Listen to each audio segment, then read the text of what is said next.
আমাদের মেডিকেল প্রস্তুতি যেটা যেটা দরকার, আমাদের মেডিকেল প্রস্তুতি পুরো কমপ্লিট।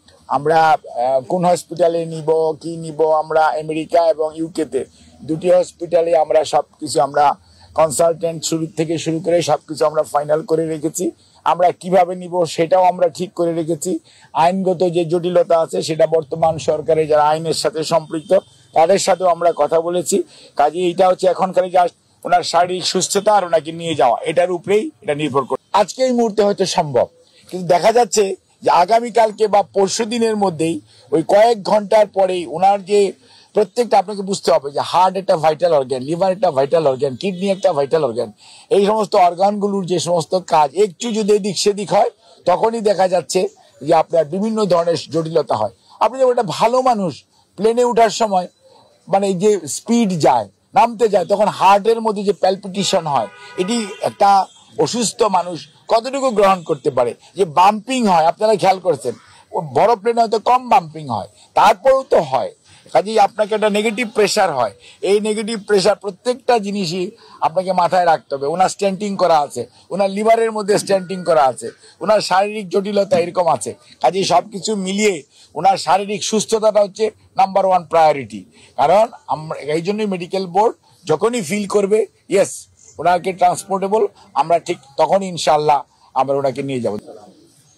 12 তারিখ আর্লি মর্নিং, অর্থাৎ 11 তারিখ দিবাগত রাত্রে, যেটা আমরা বলি শেষ রাত্রে, ওনাকে আমরা এভার কেয়ার হসপিটালে, উনি অসুস্থ বোধ করায় মেডিকেল বোর্ডের পরামর্শক্রমে আমরা এভার কেয়ার হসপিটাল ওনাকে নিয়ে যাই এবং সেখানে মেডিকেল বোর্ড পরীক্ষা নিরীক্ষা করার পর সাজেস্ট করে ভর্তি করার জন্য সেই অনুযায়ী ওনাকে এভার কেয়ার হসপিটালে ভর্তি করা হয়। এই যে বারে বারে যেতে হয় আসতে হয়, তার কারণটা কি?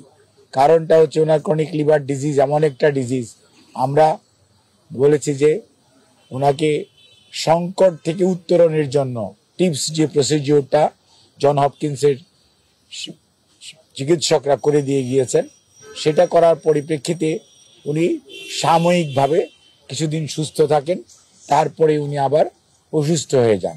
এই অসুস্থতাটাকে যদি কাটিয়ে উঠতে হয় তাহলে ওনাকে মাল্টি ডিসিপ্লিনারি অ্যাডভান্স সেন্টার যেমন নেওয়া প্রয়োজন। অন দি আদার হ্যান্ড, এটা নিতে হলেও ওনার শারীরিক সুস্থতারও একটা বিষয় আছে।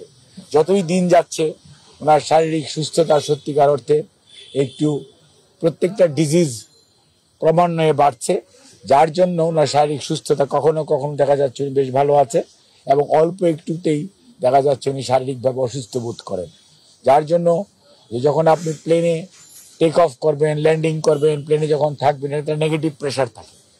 এই নেগেটিভ প্রেশারে ওনার যে হার্টের যে সমস্যা আছে, লিভারের যে সমস্যা আছে, কিডনির যে জটিলতা আছে, সব কিছু মিলিয়ে চিকিৎসকরা এখনও ওনাকে মনে করতে পারছেন না যে 12-13 ঘন্টা জার্নি করার মতো এই অবস্থায় উনি আছেন। তবে উনি মোটামুটি অনেকটা সুস্থ বোধ করতেছে।